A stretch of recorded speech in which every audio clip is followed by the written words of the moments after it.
Hello mga kapanda! For today's vlog, today's vlog daw.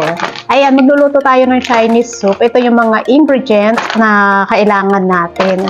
Actually, talagang masarap to at super healthy. We have here yung mga herbal, natural herbal herbs. Ito yung nilalagay natin sa ating soup. Ayan guys, masarap to. Parang, ang lasa nito is parang maasim-asim na, hindi ko lang pero gustong-gusto ko. Ang sarap as in, promise. Tapos ito naman is yung ating lotus seeds. Ayan guys. Tapos ito is ayan, Gordon fruits or anong tawag dito naman. Ano naman yung ibang tawag nito sa basta, yan na yun. O yan. Gorgon fruits. Ayan. Tapos ito is yung yam naman. Yung parang ano to, Henan Chinese yam. Ayan. Henan Chinese yam. Yeah. Yung ating dried longan. Ayan. Meron din parang fresh to. Pero syempre, ang gagamitin natin is yung dried. Ayan. Lagyan din natin yan. Tapos ito naman is dried lily bulb. Ayan. Ito. Ayan siya. Ayan. Tapos ito maganda to guys, promise. Kung minsan ang ginagawa ko dito, naglalagay lang ako ng ilang pieces, tapos lagay ko sa mainit na tubig, and then hinahayaan ko lang siya, then iniinom ko na. Yan, ito. Yan guys, ito yung seeds para sa mata.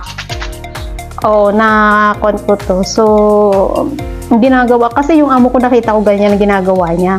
Binababa niya, hindi binabad ko din. Syempre, gaya-gaya naman yung katulong. Ayan. Ang iba pang tawag dito is Chinese mulberry seeds. Yan. Ito. So, mas maganda to sa ice. Ayan na mga kabanda, ang ating mga sangkap-sara sa ating sabaw for today. Ayan.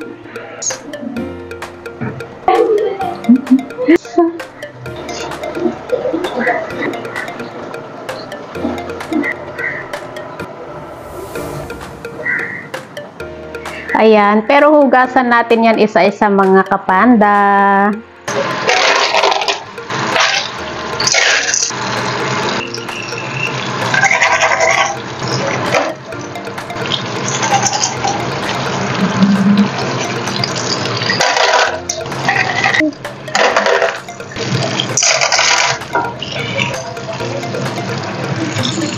Ayan, nahugasan na natin lahat ng mga sangkap na kakailanganin natin sa ating sabaw for tonight. Okay? At pakukulaan natin ang ating tubig.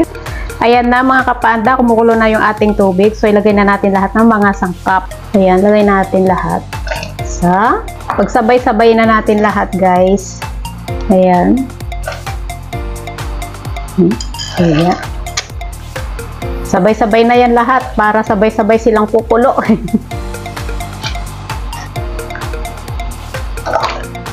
Ayan na, hayaan na lang po natin siyang kumulo dyan. Yung longgan pa pala, nakalimutan ko.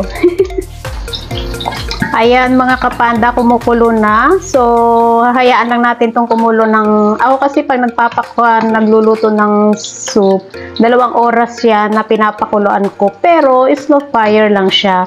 Para slowly yung lasa ng mga ingredient mapunta lahat sa sabaw. Ayan, marami pong salamat sa inyong lahat. Thanks for watching everyone and God bless. Ingat! Love you all! Mama! Chup chup!